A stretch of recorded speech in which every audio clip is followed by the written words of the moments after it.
Hello friends, আমরা ভাদ্রকালী অমাবস্যায় যে পুজো দিতে গিয়েছিলাম কঙ্কালীতলায় মায়ের কাছে। আমরা এই কোপাই নদীতে স্নান করেছিলাম। অনেকটা ভোরে করেছি, এখন তো অনেকটা বেলা হয়ে গেছে এই সময়টায়। আর এই যে এখান থেকে আমার হাজবেন্ড ঠাকুরের কিনছে, ডালাটা কিনছে এখান থেকে।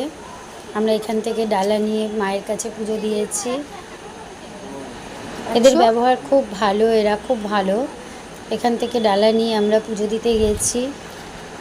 এখান থেকে আমরা পুজো দিতে গেলাম।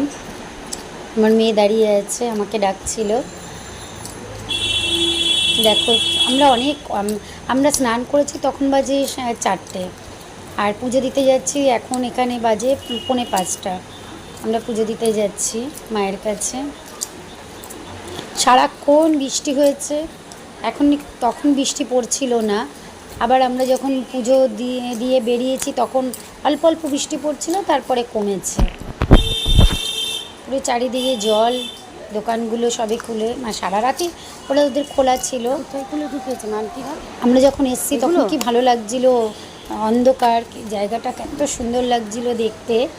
তাই ভাবলাম তোমাদের সঙ্গে শেয়ার না করে পারলাম না, তাই তোমাদের সাথে শেয়ার করলাম। তোমরাও জানিও কেমন লাগছে। পুরো মায়ের মন্দিরটা এটা তুলেছি পুরোটাই।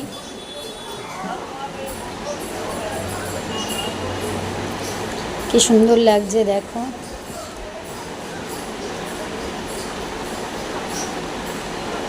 তোমাদের কেমন লাগলো তোমরা জানিও। আমার তো খুব ভালো লেগেছে।